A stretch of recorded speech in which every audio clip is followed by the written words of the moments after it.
बिस्मिल्लाहिर्रहमानिर्रहीम। अस्सलाम वालेकुम। मैं हूं मुबशर हसन, आपका बायोलॉजी का टीचर। हमने क्लास 9th के अंदर लेक्चर 7 तक डिस्कशन की थी। आज हमने लेक्चर 8 से स्टार्ट करना है।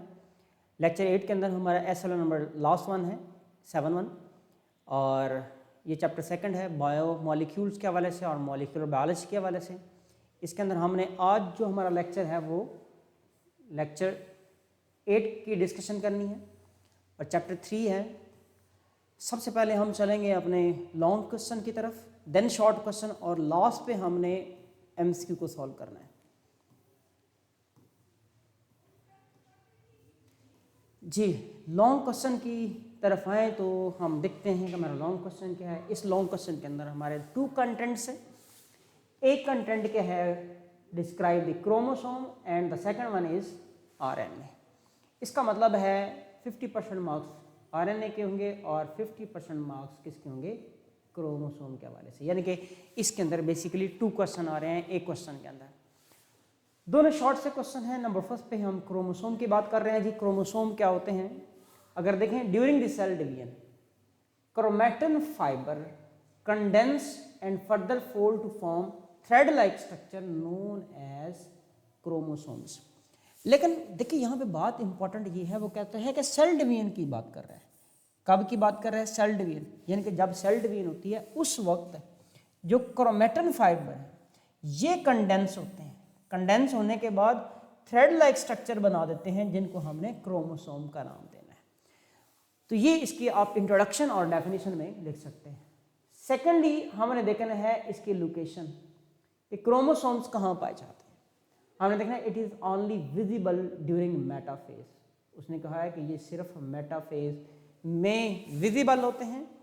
और क्रोमोसोम के अगर बेसिकली देखा जाए तो ये साइटोप्लाज्म में पाए जाते हैं, क्योंकि जब ये विजिबल होते हैं उस वक्त न्यूक्लियर मेम्ब्रेन ब्रेक हो चुकी होती है।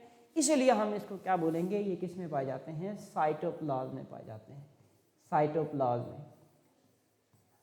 लेकिन ट्रेडिशनली हम जो देखते हैं वो हम बात जो कर रहे होते हैं वो हम कहते हैं न्यूक्लियस के अंदर पाए जाते हैं। क्रोमोसोम्स न्यूक्लियस में पाए जाते हैं। और ये भी अगर हम बात करें यूकैरियोटिक सेल के अंदर, ये ट्रेडिशनल बात है। लेकिन मैंने आपको बताया कि जब सेल डिवीजन होती है तो उस वक्त मेटाफेज में चूंकि ये क्लियरली नज़र आते हैं। क्रोमोसोम का जो न्यूक्लियस का न्यूक्लियर एनवेलप होता है इस वक्त ब्रेक कर चुका होता है। तो ये हमारे पास आ गया लोकेशन के हवाले से। हम इसके स्ट्रक्चर की तरफ आते हैं। इसके स्ट्रक्चर में अगर देखें तो क्रोमोसोम एग्जिस्ट इन पेयर्स। जो क्रोमोसोम के पेयर्स होते हैं उन पेयर्स को हम कहते हैं होमोलोगस क्रोमोसोम्स। होमोलोगस पेयर्स कहते हैं, होमोलोगस पेयर्स कहते हैं। अगर ये देखें ह्यूमन के अंदर ये 23 पेयर्स होते हैं। ये अगर ह्यूमन की बात करें तो उसमें कितने पेयर्स नज़र आ रहे हैं? उसमें हमें 23 पेयर्स नज़र आ रहे हैं। अच्छा, फंक्शन के हवाले से देखें, it is not a direct protein sensor. यानी कि यहाँ पर प्रोटीन की सेंसर डायरेक्ट नहीं होती, बल्कि क्या होता है, क्रोमोसोम के पास होता है डीएनए। डीएनए होता है, इसको कन्वर्ट किया जाता है आरएनए के अंदर। आरएनए से फिर बनाई जाती है प्रोटीन। ये एक प्रॉपर एक प्रोसेस होता है। इस प्रोसेस को हम जीन रेगुलेशन कहते हैं या सेंट्रल डॉगमा कहते हैं। इंशाल्लाह इसकी भी हमने डिस्कशन शॉर्टली करनी है। अच्छा, तो फंक्शन क्या है? इसके पास इंफॉर्मेशन होती है किसके लिए? नेक्स्ट जनरेशन के लिए। Genes on the chromosome, what are the genes? एक क्रोमोसोम पर हजारों की तादाद में जीन्स हो सकते हैं। जीन होता क्या है? जीन एक स्मॉल फ्रेगमेंट और बिट और पीस ऑफ डीएनए होता है जिसके पास स्पेसिफिक इंफॉर्मेशन होती है एक स्पेसिफिक करैक्टर के लिए। यानी कि हम क्या बोल रहे हैं, ये स्मॉल फ्रेगमेंट होता है, डीएनए का होता है, in the chromosome known as gene. Each chromosome is made of large number of gene. एक क्रोमोसोम पर थाउजेंड्स की तादाद में जीन्स हो सकते हैं। और फिर मैंने कहा कि हर जीन के पास क्या होती है, एक खास इंफॉर्मेशन होती है एक खास कैरेक्टर के लिए। आगे हम चलते हैं इसके फंक्शन की जानब। Jeans control and control the heredity information. ये क्या कर रहे होते हैं? ये कंट्रोल कर रहे होते हैं हेरिडिटी इंफॉर्मेशन। ये इसका इंट्रोडक्शन के अंदर हमने तीसरा पॉइंट डिस्कस किया। नेक्स्ट हम देखेंगे जीनोम। एक था जीन, दूसरा है जीनोम। जब एक ऑर्गेनिज्म के अंदर जितने भी जीन्स हैं उसको सम अप किया जाए तो उसको हम क्या बोलते हैं, जीनोम कहते हैं। Set of genes, total number of genes, यानी कि total number of gene found in the complete set of chromosome of an organism. यानी कि आप देखें ह्यूमन है, ह्यूमन के पास, एक ह्यूमन के पास जितने भी जीन्स होते हैं उसको हम क्या बोल रहे हैं, उसका जीनोम कहते होते हैं। अच्छा, अब ये जो क्वेश्चन हमने डिस्कस किया है, इस क्वेश्चन का दूसरा पार्ट आ गया हमारे पास, पार्ट बी आ जाता है। पहले जो हमने पार्ट क्रोमोसोम का था, क्रोमोसोम का ए पार्ट था, वो हमने डिस्कस कर लिया है। अब हम पार्ट बी की तरफ आ गए। अब देखें यहाँ पर 3 टाइप्स हैं इसकी vice, messenger RNA, messenger RNA, mRNA, इसको यानी कि शॉर्ट फॉर्म में हम लिख रहे हैं mRNA। M stand for messenger RNA.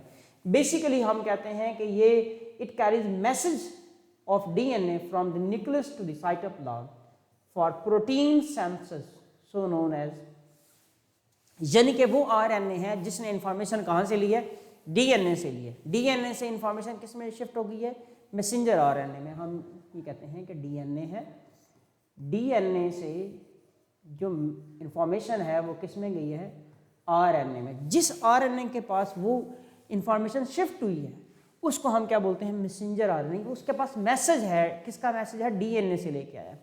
ये जो प्रोसेस हुआ है इसको हम क्या बोलते हैं, ट्रांसक्रिप्शन का प्रोसेस हम कहते होते हैं। लेटर हम इसको डिस्कस करेंगे। तो ये है मैसेंजर आरएनए। मैसेंजर आरएनए जो है अगर हम नेचर में देखें तो ये बहुत कम पाया जाता है, 3% टू 4% तक ये पाया जाता है हमारे हमारे सेल के अंदर, 3 to 4% होता है। ट्रांसफर आरएनए की अगर बात करें, transfer, T for transfer RNA. Transfer ये क्या करता है, ये ट्रांसफर कर होता है बेसिकली अमाइनो एसिड्स को। जब प्रोटीन की फॉर्मेशन होती है तो इसने अमाइनो एसिड को ट्रांसफर करना होता है राइबोसोम्स के ऊपर, कि अमाइनो एसिड आपस में ज्वाइन करें, लिंक करें, लिंक करने के बाद वो प्रोटीन्स बना सकें। ये क्या कर रहा होता है, ट्रांसफर करता है amino acid to the ribosome during protein synthesis. जब प्रोटीन बन रही होती है तो ये क्या करता है, ये ट्रांसफर कर रहा होता है अमाइनो एसिड को। अगर इसकी परसेंटेज देखें तो ये तकरीबन 10% टू 20% तक ये पाए जाते हैं हमारे सेल के अंदर, इनकी वेरिएशन होती है। फिर इसकी मल्टीपल टाइप्स भी होती हैं। अगर देखें तो इसकी 45 टाइप्स होती हैं, लेकिन हमारे बॉडी के अंदर जिनकी ज़्यादा ज़रूरत होती है वो 14 टाइप्स के होते हैं प्रोटीन सिंथेसिस के लिए। प्रोटीन बनाने के लिए कितने ट्रांसफर आरएनए चाहिए होते हैं, 20 टाइप्स के। होते कितने हैं, 45 टाइप्स के। आगे चलते हैं जी, इसकी जो नेक्स्ट टाइप है, 4th वन, इसको देखें तो ये 3rd one, ribosomal RNA. Ribosomal, R for ribosomal RNA. Ribosome जो होता है उसको बनाने के लिए 2 चीज़ें रिक्वायर होती हैं, एक प्रोटीन और एक राइबोसोमल आरएनए। प्रोटीन और राइबोसोमल। अगर हम देखें तो राइबोसोम बनाने के लिए, राइबोसोम्स बनाने के लिए हमें 2 चीज़ें चाहिए। एक हमने कहा प्रोटीन चाहिए, सेकेंडली हमने कहा राइबोसोमल आरएनए चाहिए। और इसकी कितनी कितनी परसेंटेज चाहिए होती है, एवरेजली हम देखते हैं तो दोनों जो हैं वो 50-50% हमें चाहिए होते हैं। 50% आरएनए चाहिए, 50% चाहिए। तो 50% जो आरएनए चाहिए वो कौन सा है, राइबोसोमल आरएनए। इसका मतलब है राइबोसोमल आरएनए ये क्या करता है, ये राइबोसोम का कंपोनेंट होता है। It is the component of the ribosome, therefore called ribosomal RNA. It combines with ribosomal protein to form units of ribosome. Ribosome के 2 यूनिट्स होते हैं, एक स्मॉलर होता है और एक लार्जर होता है, which are factory of proteins. यानी कि ये राइबोसोम जो हैं ये क्या बना रहे होते हैं, प्रोटीन्स बना रहे होते हैं। तो इसका मतलब है जो राइबोसोम जितने भी हैं इन सब का किस में रोल होता है, प्रोटीन बनाने के अंदर होता है। मैसेंजर आरएनए पहले मैसेज लेके आता है। अच्छा, वो मैसेज किसके पास लेके आता है, वो राइबोसोम के पास आता है। इसी तरह ट्रांसफर आरएनए राइबोसोम के साथ क्या करता है, ट्रांसफर करता है अमाइनो एसिड्स को, और जो राइबोसोमल आरएनए वो राइबोसोम बनाता है। तो ये सब का रोल जो है किसके अंदर होता है, प्रोटीन बनाने के अंदर होता है, कि हर एक का जो अपना रोल होता है वो डिफरेंट होता है। तो हम इस तरह से इस लॉन्ग क्वेश्चन को डिस्कस कर रहे थे। तो ये हमारा क्वेश्चन इस तरह से कंप्लीट हो जाता है। आगे हम चलते हैं जी। अब हम अपने शॉर्ट क्वेश्चन डिस्कस करेंगे।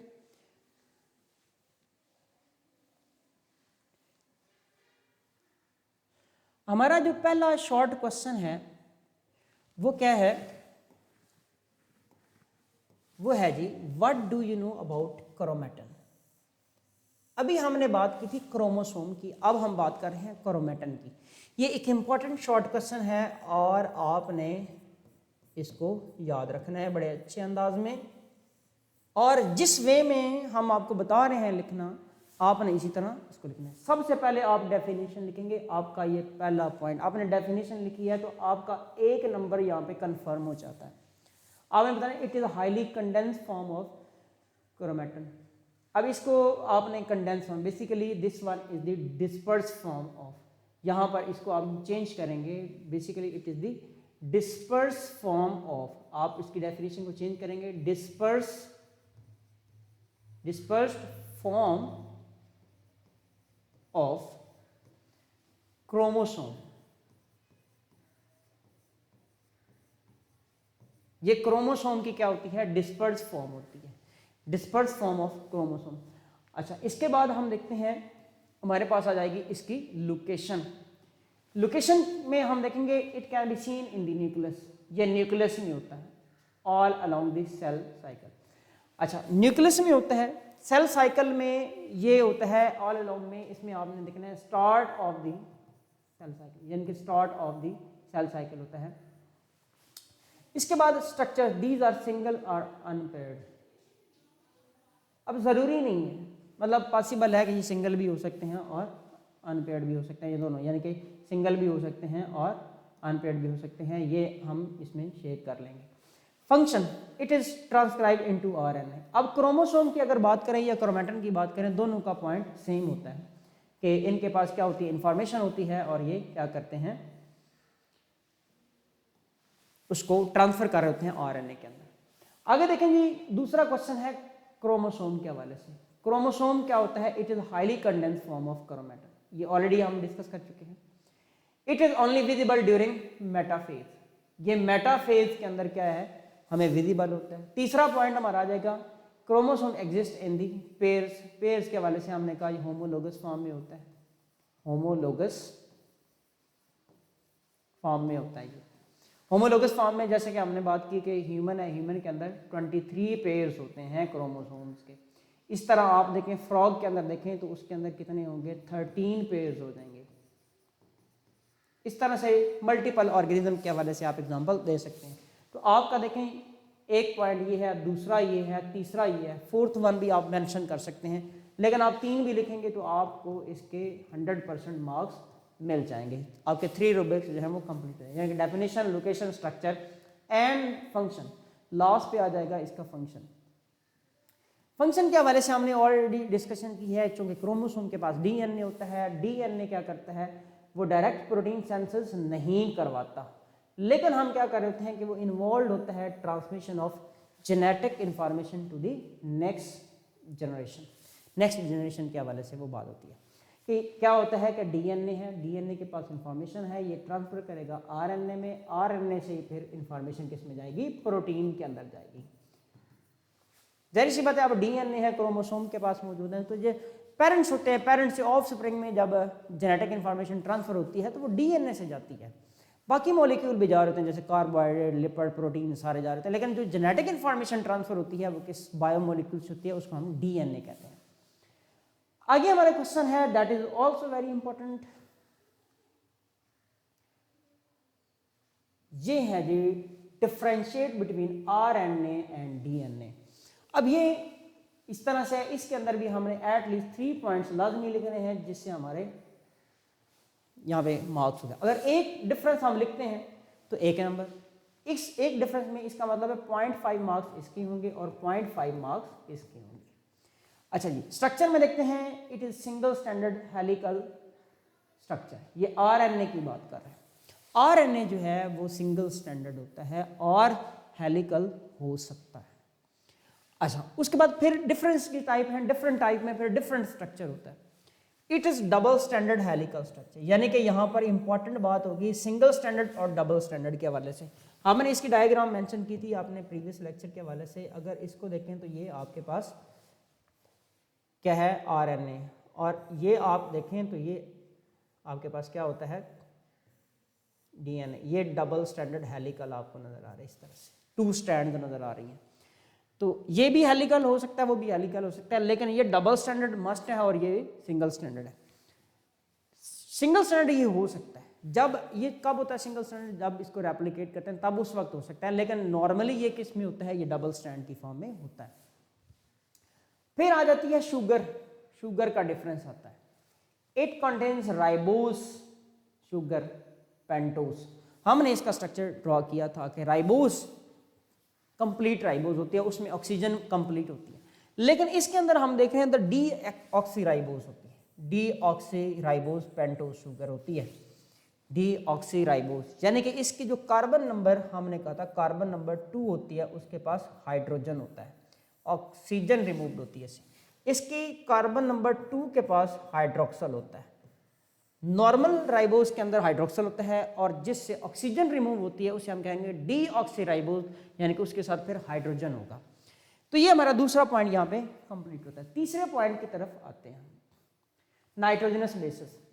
आरएनए के पास एडेनिन है, यूरासिल है, साइटोसिन है और गुआनिन है, लेकिन डीएनए में क्या होगी, एडेनिन, यहाँ पर थाइमिन, साइटोसिन और गुआनिन। यहाँ पर चेंज किस में आ गया, यूरासिल, यानी कि दोनों में चेंज किस में आता है, यूरासिल में और थाइमिन में आता है। याद रखिएगा ये बड़ा इंपॉर्टेंट एक हमारे पास एमसीक्यू भी है, इसमें भी हम लगाएंगे, ये भी बड़ा इंपॉर्टेंट एमसीक्यू है। आगे चलते हैं तो हम फंक्शन की तरफ आते हैं।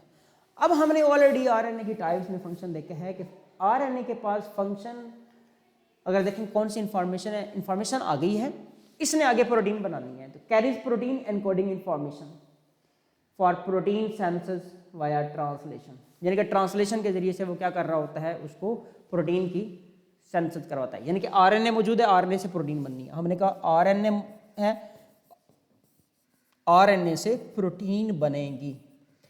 अब इसमें हम देखेंगे इसकी जो इंफॉर्मेशन है ये आरएनए के अंदर स्टोर करता है, यानी कि डीएनए है, तो हमने कहा डीएनए अपनी इंफॉर्मेशन किसको देगा, पहले आरएनए को देगा, फिर आरएनए से यानी कि अपनी इंफॉर्मेशन को ट्रांसफर किया है नेक्स्ट जनरेशन में, और फिर नेक्स्ट जनरेशन में जब वो डीएनए है, डीएनए से आरएनए बनेगा, आरएनए से फिर उसका रेस्पेक्टिव जो फंक्शन है वो किया जाएगा। तो ये हमारा क्वेश्चन 3 था जो कि कंप्लीट हुआ है। अब यहाँ पर ये जो हमने एक क्वेश्चन डिस्कस करना है, ये भी बोर्ड के पॉइंट ऑफ व्यू से हाईली इंपॉर्टेंट है, आपने याद रखना है, very very important. What is central dogma? Central dogma को हम कहते हैं जीन एक्सप्रेशन भी कहते हैं, जीन एक्सप्रेशन भी हम कहते हैं, इसको हम जीन रेगुलेशन भी कहते हैं। यानी कि आप एक क्वेश्चन में देखें तो आपको 3 क्वेश्चन नजर आ रहे हैं, what is gene regulation, what is gene expression, what is central dogma, और इस क्वेश्चन में ये पूछा जा सकता है what is transcription and what is translation.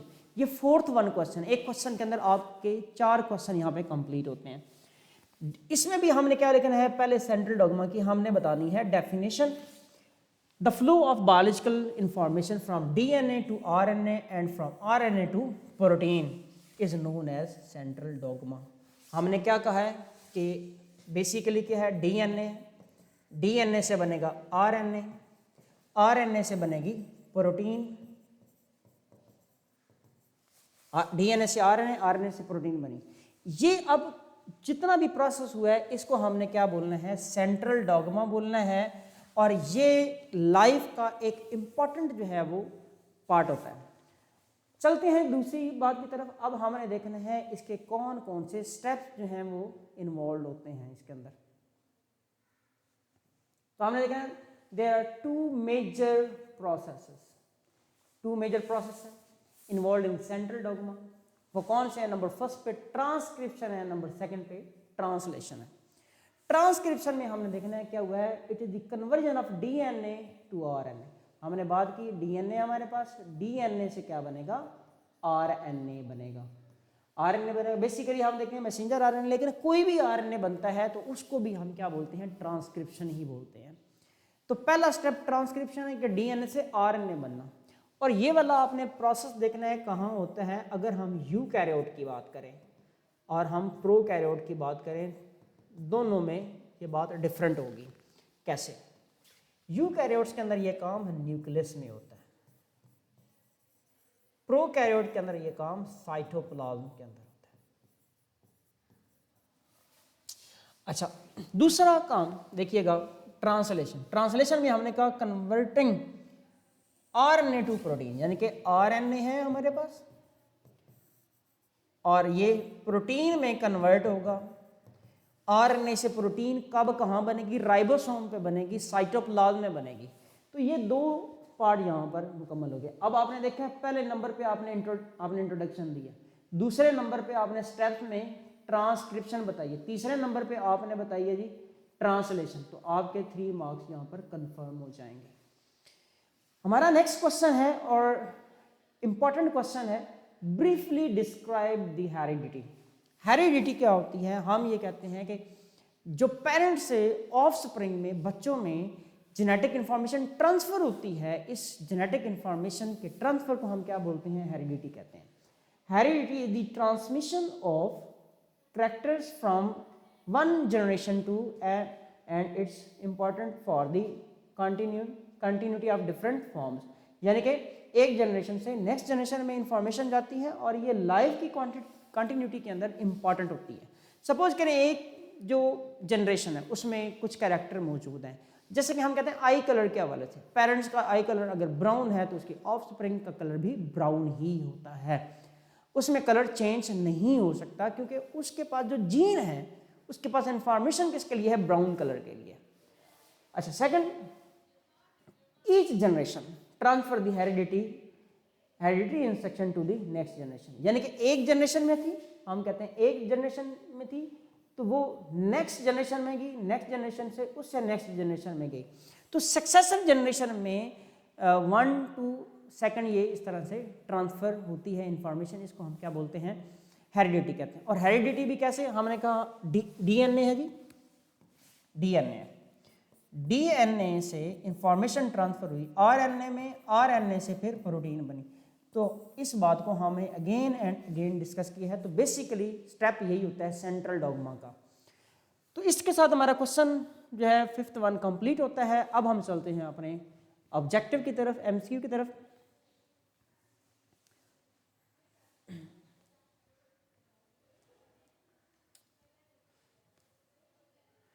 हमारा फर्स्ट एमसीक्यू यहाँ पे है, the transmission of characteristics among generation is known as. इसमें क्या है जी? जीन है, हेरिडिटी है, इनहेरिटेंस है, बोथ बी एंड सी है। अच्छा, जो ट्रांसमिशन होती है characteristics among generation to next generation, that is heredity. जब हम इसकी स्टडी की बात कर रहे होते हैं तो उस स्टडी को हम क्या बोलते हैं? उसको हम इनहेरिटेंस कहते हैं। बेसिकली हमारा यहाँ पे जो राइट आंसर है वो कौन सा है? वो बीटा है। तो जीन के लिए हमने ऑलरेडी बात कर ली है कि ये क्या है? A piece of a bit of segment of, मुख्तलिफ बातें हमने की हैं। A bit of a piece of a segment of DNA which has specific information for specific character. तो इनहेरिटेंस बेसिकली क्या होती है? ये स्टडी होती है। आगे चलते हैं जी क्वेश्चन 2 की तरफ। Chromatin is composed of. अब क्रोमैटिन हो या क्रोमोसोम हो, दोनों की अगर हम बात करें तो वो किससे बना होता है? ये खाली डीएनए नहीं होता, क्रोमोसोम खाली डीएनए नहीं होता, डीएनए ओनली ऐसा नहीं होता। डीएनए प्लस हिस्टोन प्रोटीन होती है, ये दो चीज़ें होती हैं, DNA plus histone protein. DNA के ऊपर नेगेटिव चार्ज होता है और हिस्टोन के ऊपर पॉजिटिव चार्ज होता है। इस वजह से हिस्टोन के ऊपर डीएनए क्या हुआ होता है? क्वाइल हुआ होता है, इसकी क्वाइलिंग होती है, देन सुपर क्वाइलिंग होती है। क्रोमैटिन के पास आरएनए नहीं होता लेकिन डीएनए होता है। तो हमारा राइट आंसर जो है वो Charlie option is correct. It is not a part of RNA and bases. यानी कि जो आरएनए होता है इसकी नाइट्रोजनस बेसिस में कौन सी चीज़ नहीं होती? देखिए जी, थाइमीन यहाँ पर नहीं होता। थाइमीन किस में होता है? सिर्फ ओनली इन डीएनए। अच्छा, यूरासिल यहाँ पर है, एडेनिन है और साइटोसिन भी है। तो हमारा राइट आंसर जो है वो क्या होगा, अल्फा होगा, क्योंकि ये आरएनए के अंदर पा नहीं होता। आगे चलते हैं जी। Types of RNA in the cells. Types of RNA, RNA की जो टाइप्स हैं वो बेसिकली जो हम देखते हैं वो 3 टाइप्स हैं जो हमारे सेल के अंदर पाई जाती हैं। तो इसलिए हमारा ये राइट आंसर होगा बीटा। 3 टाइप्स हैं जिसमें हमने बात की messenger RNA, transfer RNA and ribosomal RNA. 4 नहीं होती, 5 भी नहीं होती। तो यहां पर हम देखते हैं जी, बिल्कुल ठीक है। यहाँ पे आपने आंसर किया है हमें क्वेश्चन नंबर 4 के हवाले से। क्वेश्चन नंबर 4 में आंसर सी नहीं है, इसका राइट आंसर जो है वो 3 है। आरएनए के जो टाइप्स होती हैं ये कितनी होती हैं, 3 होती हैं। Thank you so much for question. Next चलते हैं जी। The function of RNA is to, the function of RNA is to. अभी इस बात को हमने अगेन एंड अगेन डिस्कस किया है, इसका आंसर आप बता सकते हैं हमें। The function of RNA is to alpha beta Charlie. Alpha है carry message from DNA, synthesis protein, make enzyme, transfer amino acid to ribosomes. इसका जो राइट आंसर है हमने देखा है ये कैरी करता है मैसेज फ्रॉम डीएनए। ये इसके पास क्या होता है, डीएनए से ये मैसेज लेता है, इसके पास होता है, फिर ये पास करता है किसके अंदर, आरएनए से प्रोटीन बनाने के अंदर। तो यहाँ पर हमने क्या डिस्कस किया है, 5 एमसीक्यू डिस्कस किए हैं अपनी वर्कशीट के अंदर, 5 शॉर्ट क्वेश्चन और एक लॉन्ग क्वेश्चन को डिस्कस किया है। ये लॉन्ग क्वेश्चन, शॉर्ट क्वेश्चन और एमसीक्यू सारे इंपॉर्टेंट थे, ये पास पेपर में आ चुके हैं। आपने क्या करना है कि इसको एज इट राइट अप करना है, अपने नोट्स बनाने हैं। हमारी वर्कशीट भी हमारे यूट्यूब चैनल पर अपलोडेड है, आपने हमारे यूट्यूब चैनल को फॉलो करना है, सब्सक्राइब करना है और साथ हमारी हर वीडियो के ऊपर अपने कमेंट्स देने हैं, कि अपनी सजेशन देनी है और हमारी वीडियो को लाइक भी करना है और शेयर भी करना है। जिन बच्चों को इसकी ज़रूरत है उसको लाजमी आपने शेयर करना है। नेक्स्ट लेक्चर इंशाल्लाह हमने चैप्टर 3 स्टार्ट करना है। चैप्टर 3 के फर्स्ट लेक्चर जो कि हमारे क्रैश कोर्स का 9th लेक्चर होगा, उसके साथ हम नेक्स्ट लेक्चर में हाजिर होंगे। तब तक के लिए मुझे इजाज़त दें। अल्लाह हाफ़िज़।